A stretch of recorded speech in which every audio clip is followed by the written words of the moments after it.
بسم اللہ الرحمن الرحیم۔ السلام علیکم۔ آپ سب کو خوش آمدید کہتے ہیں اسلامی واقعات میں۔ آج کا واقعہ حضرت خضر علیہ السلام سے ہے۔ آپ لوگ جانتے ہیں کہ ولی کبھی کسی کو بد دعا نہیں دیتے، اگر وہ بد دعا دیتے بھی ہیں وہ حکم خداوندی سے دیتے ہیں، کیونکہ جس کو بد دعا کی ضرورت ہوتی ہے اس کا انجام کا ٹائم آ گیا ہوتا ہے۔ تاریخ طبرستان میں ایک بادشاہ گزرا ہے جو کہ بہت ہی ظالم اور بدکار تھا۔ اس کا معمول تھا کہ وہ ہر روز ایک حسین و جمیل لڑکی منگواتا، اس کے ساتھ بدکاری کرتا، اس کو بہت سے انعامات دے کر رخصت کر دیتا۔ اس شہر میں ایک گھر میں ایک بڑھیا اور اس کی بیٹی رہتی تھی جو کہ بہت ہی نیک پرہیزگار تھیں اور انتہائی خوبصورت تھی۔ بادشاہ نے ایک دن اپنے سپاہیوں کو کہا، میرے لیے آج شریف خاندان سے کوئی لڑکی لے کر آؤ۔ اس کے سپاہی اس بڑھیا کے گھر گئے اور بڑھیا کو کہا، بادشاہ سلامت نے آج آپ کے گھر کو اپنی خدمت کے لیے چنا ہے۔ سپاہیوں کی بات سن کر بڑھیا بہت رونے لگی۔ اس شہر میں ایک ولی اللہ تعالیٰ کا نیک بندہ رہتا ہے جس کا نام حضرت شیخ عبدو قصاب تھا۔ بڑھیا نے جب بادشاہ کے سپاہیوں سے یہ خبر سنی تو وہ بھاگتی شیخ صاحب کی خدمت میں حاضر ہوئی۔ جب اس کے پاس گئی تو اسے اپنا قصہ سنایا۔ اس نے کہا کہ مجھے بادشاہ کے سپاہیوں نے یہ خبر دی ہے، شیخ صاحب میری دستگیری کرے، بادشاہ کے سپاہی میرے گھر آئیں گے اور میری بیٹی کو لے جائیں گے۔ وہ میری بیٹی کے ساتھ زناکاری کر کے اس کو انعامات سے نوازیں گے۔ میں بادشاہ کی یہ منحوس بات سن کر آپ کے پاس حاضر ہوئی ہوں تاکہ آپ اللہ تعالیٰ سے دعا کریں کہ اللہ تعالیٰ ہمارے گھر سے اس بلا کو دور کر دے۔ چند لمحے کے لیے شیخ صاحب خاموش رہے، پھر شیخ ابو قصاب رحمۃ اللہ علیہ نے اس بڑھیا کو فرمایا، اے بڑھیا، زندوں میں تو کوئی ایسا بندہ نہیں جو تیری دستگیری کرے، تیری فریاد کو پورا کرے۔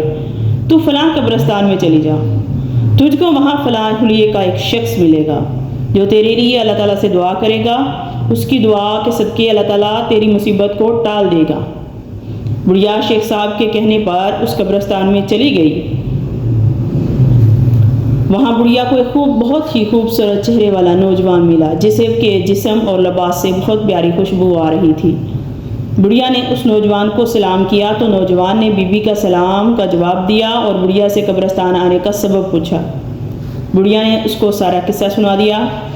نوجوان نے بڑھیا کی بات بڑی تسلی سے سن کر بڑھیا کو کہا، تو شیخ ابو سعید کے پاس جا کر دعا کا کہہ، اللہ تعالیٰ اس کی دعا قبول فرمائے گا۔ بڑھیا نے روتے ہوئے کہا، یہ بھی عجیب قصہ ہے، زندہ مجھے مردوں کے پاس بھیجتا ہے اور مردوں میں رہنے والا مجھے زندہ لوگوں کے پاس بھیج رہا ہے۔ مجھے لگتا ہے میری کوئی مدد نہیں ہونے والی، میں اب کہاں جاؤں؟ اس نوجوان نے کہا، اے بی بی، تو شیخ ابو سعد کے پاس جا، وہاں سے تیرے لیے دعا ہوگی جو کہ تجھ سے تیرے اور تیرے اوپر آنے والی مصیبت کو ٹال دے گی۔ بوڑھی عورت پھر شیخ ابو سعید کے پاس آ کر حاضر ہوئی۔ شیخ ابو سعید نے بڑھیا سے سارا قصہ سن کر اپنا سر مبارک جھکا لیا۔ شیخ صاحب کا جب پسینہ تر ہو گیا اور ان کے منہ سے ایک زوردار چیخ نکلی اور پھر وہ زمین پر گر گئے۔ عین اسی وقت شہر میں شور مچ گیا کہ بادشاہ فلاں شہر کی بیٹی کی عزت لوٹنے کی نیت سے اپنے محل سے نکلا تھا کہ راستے میں اس کا گھوڑا کسی چیز سے ٹکرا گیا ہے۔ گھوڑے کے ٹکرانے سے بادشاہ سلامت گھوڑے سے گرنے سر ہلاک ہو گئے ہیں۔ شیخ کی دعا سے شہر والوں سے بلا دور ہو گئی۔ پھر یہ بات عام لوگوں میں پھیل گئی۔ شیخ صاحب نے دعا کی تھی جس کی وجہ سے شہر والوں سے یہ بلا ٹل گئی۔ تو لوگوں نے شیخ صاحب سے دریافت کیا کہ شیخ صاحب، آپ نے بڑھیا کو قبرستان کیوں بھیجا؟ پہلے ہی دعا کیوں نہیں کر دی؟ شیخ صاحب نے جواب دیا کہ میں اس چیز کو پسند نہیں کرتا کہ میری دعا سے کوئی ہلاک ہو جائے۔ یہی وجہ تھی کہ میں نے بڑھیا کو حضرت خضر علیہ السلام کی خدمت میں پیش ہونے کا کہا۔ حضرت خضر علیہ السلام اس بڑھیا کو واپس میرے پاس بھیج دیا کہ میں ایسے بدبخت اور بدکار انسان کے لیے بد دعا کرنا گناہ نہیں بلکہ جائز ہے۔ دوسرا ایک اسلامی واقعہ ملاحظہ کیجیے اور اپنے آپ کا جائزہ لیجیے کہ ایک دن حضرت بایزید بستامی عصر کی نماز ادا کرنے کے بعد شہر کے ارد گرد چکر لگا رہے تھے۔ ایک خوبصورت جوڑا لڑکا اور لڑکی اکٹھے بیٹھے باتیں کر رہے تھے۔ ان کے پاس ایک بوتل تھی۔ حضرت صاحب کے ذہن میں آیا کہ یہ لڑکا اور لڑکی رات اندھیرے ہونے کا انتظار کر رہے ہیں کہ رات ہو تو ہم زناکاری کریں۔ جو بوتل ان کے پاس ہے ان میں ضرور کسی قسم کی شراب یا نشہ موجود ہوگا۔ یہی باتیں سوچتے ہوئے بایزید بسطامی اس حسین و جمیل لڑکے اور لڑکی کے پاس گئے۔ آپ نے ان سے دریافت کیا، بیٹا کیا بات ہے، تم یہاں کیوں بیٹھے ہو؟ انہوں نے جواب دیا، بابا جی ہم دونوں رشتے میں بہن بھائی ہیں، ہم روزہ کھلنے کا انتظار کر رہے ہیں۔ ہم نے روزہ کھولنے کے لیے اپنے ساتھ بوتل رکھی ہے جس میں آب زمزم موجود ہے۔ انہوں نے بتایا ہم سید خاندان سے ہیں۔ یہ بات سنتے ہی شیخ صاحب کی آنکھیں نم ہو گئی۔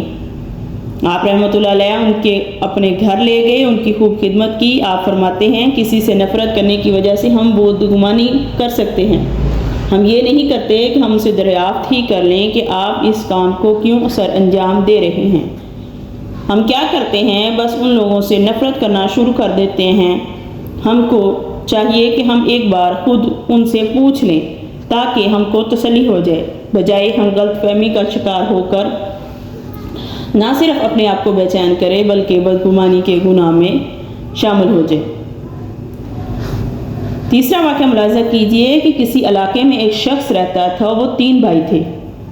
انہوں نے اپنے دونوں بھائیوں سے کہا مجھے والد محترم کی خدمت کر لینے دو، تم ابا جان کی ساری جائیداد اور دولت اپنے پاس رکھ لینا۔